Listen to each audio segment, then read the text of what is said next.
Hello, welcome to another edition of CropLife Retail Week. I'm Eric Sfoligoy, editor of CropLife and CropLife Iron, here again with Laura Sawinski. Laura, how you doing today?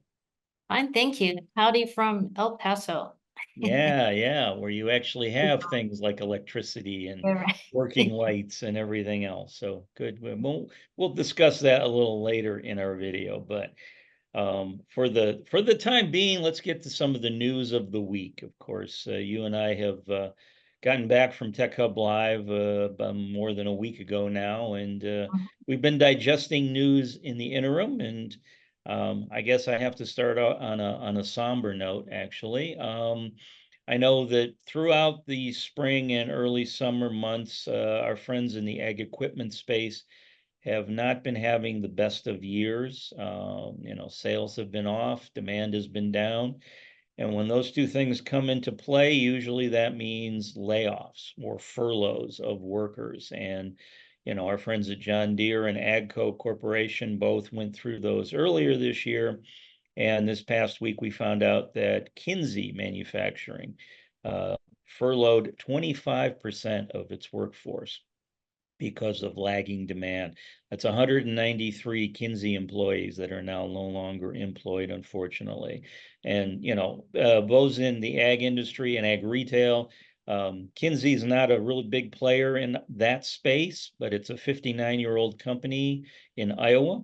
And they do quite a bit of equipment that growers utilize. So again, whenever we hear news like this, it's never fun to report, but don't want to ignore it. And then fingers crossed, we're getting ready to go to the summer shows and see a lot of equipment manufacturers there. And hopefully they'll have a little more positive news to share on what's going to be coming up in 2025. So, Yeah, no, that's great. Yeah, certainly been watching that news, and likewise other sectors, manufacturing in particular. But I guess if there's a bright note, at least the service sector seems to be performing better overall. yes. So that's good news. And I actually have a nice piece of what was surprising news. As you know, I do really enjoy the monthly reports from Purdue and CME Group on the farmer Mhm. sentiment. So this latest survey of farmers, and this survey was from July 15th through 19th, kind of had a few nice surprises. Just three positive takeaways to start with. So the Purdue CME Group Ag Economy Barometer Index went up by 8 points in July.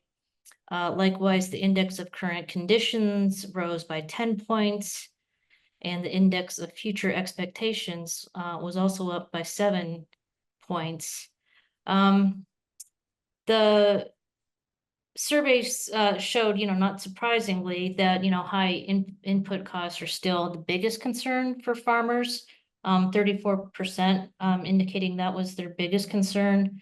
In addition, risk of lower crop and livestock prices was another concern, 29% citing that, which was up from 25% Mm. in June.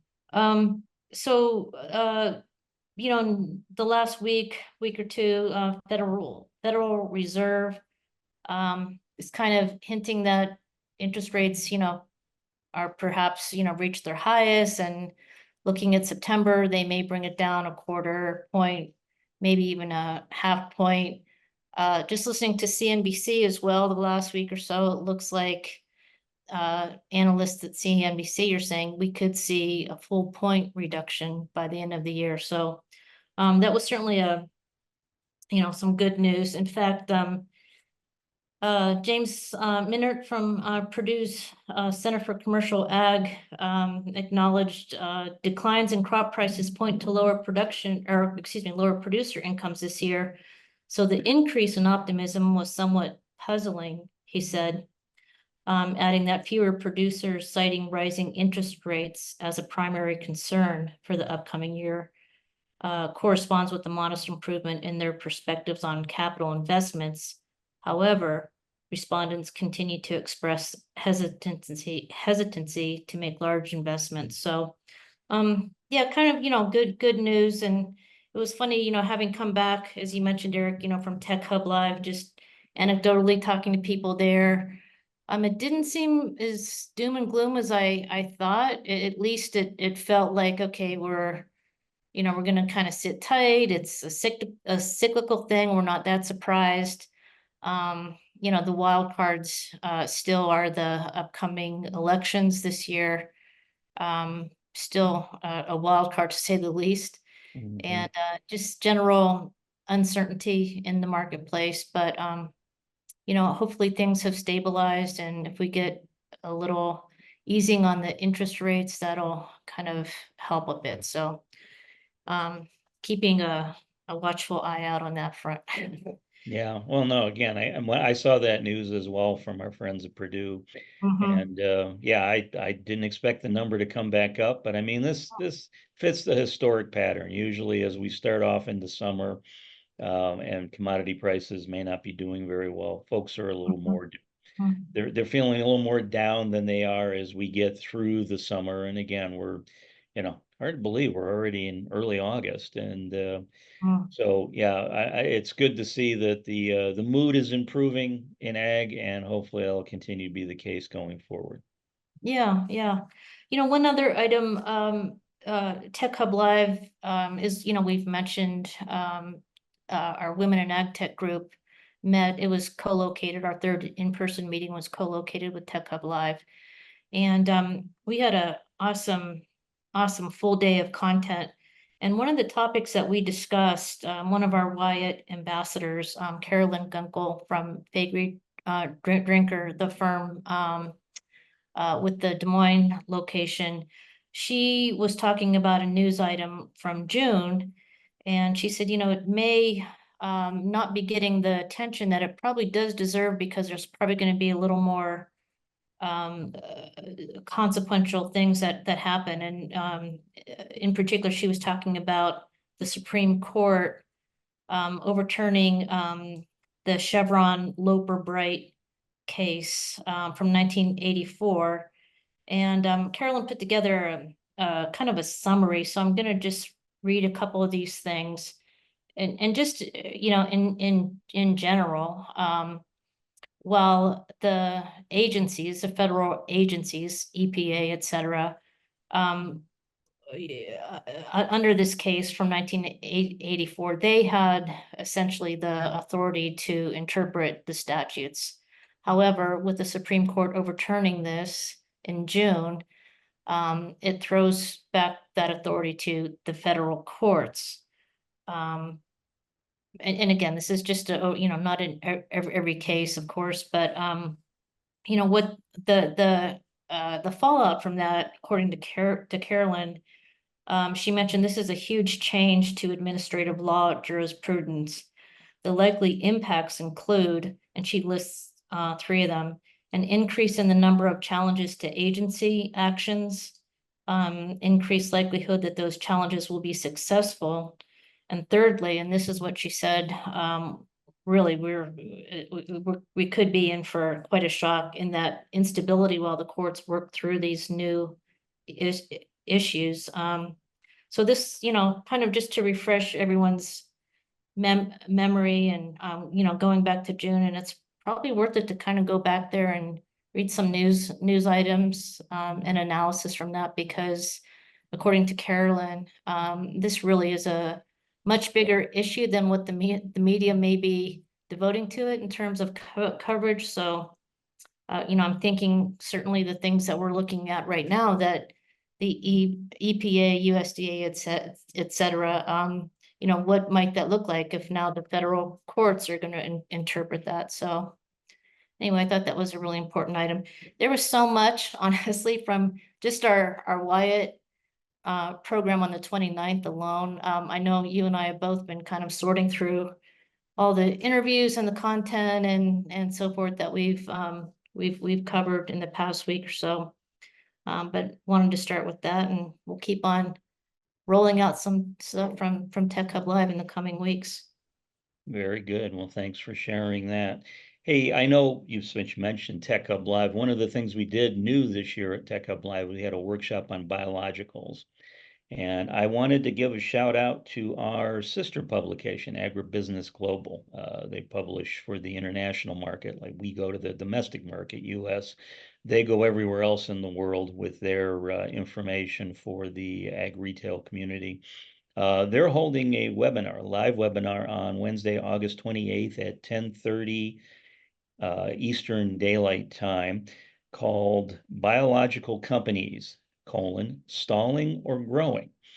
And I thought that was an interesting, an interesting take on this, considering how many companies there are. I know somebody at the recent meeting I attended put up a slide showing all the companies in one of those circle Mhm. graphs with all the logos for the companies of the biologicals, and it was very hard to read. It looked like a QR code. I think if you would have put your phone up to it, you would have been able to get some type of scan data, because there are a ton of them out there. And again, this webinar is going to look at are they actually getting anywhere in the marketplace? And just to, Mhm. the webinar is going to have four speakers. Mhm. But the one in particular I'll note is our friend Bob Trigell, who was formerly with AMVAC, recently retired, now has his own group called Trigell Energy and Consultancy, and he'll Mhm. be one of the speakers at that webinar. So I encourage you folks, if you're available on Wednesday the 28th around 10:30 Eastern time, check it out, and we'll have a link in here so you can register if you so choose.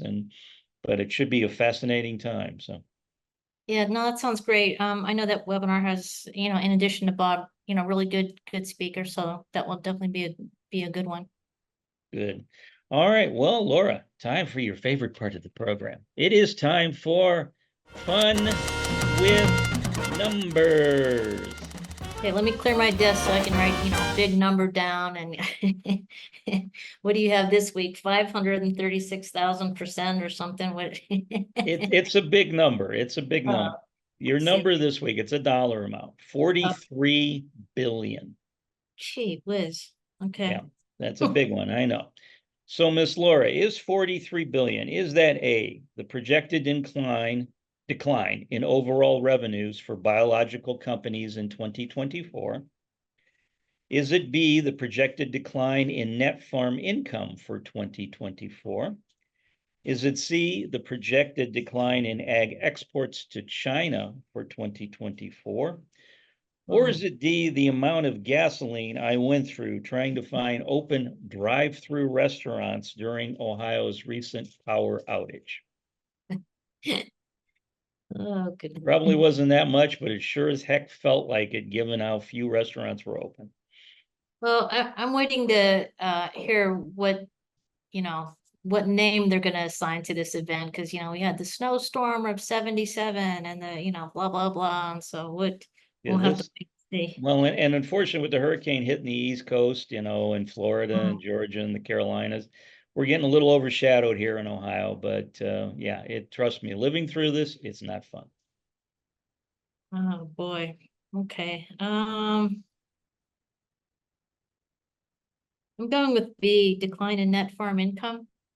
Bravo, ma'am. Yes. No, I, Yay. I applaud you getting the answer correct, but it You're really more sucks excited as a than me. number. Yeah. Yeah, they're projecting a net farm income Uh, decline in 2024 of $43 billion. It's like farmers are only going to earn around 116 billion this year. mm, Again, off from, well over 150 last year. So no, this is it's going to be a rough year on the growers. And again, as we talked earlier in the show, I mean, the equipment folks are already feeling this. So mhm. fingers crossed things get a little better in 25, but yeah, the outlook Yeah, for the rest of 24 is fortunately not as bright as it could be. So yeah, I know that. Yeah, that is a sizable number. I mean, sheesh. What was C, the exports to China? Do you have that? I, You I don't do know? I do not. I was just trying to throw other things out where Okay. $43 billion number actually seemed to make sense. So, Yeah, yeah, okay. all Alrighty. right. Well, hey, everyone, thanks for joining us for this edition of CropLife Retail Week. On behalf of myself, Eric Sfulligoy, and everyone at the CropLife Media Group, and Laura Sawinski, of course, thanks for joining us, and we'll see you again next week.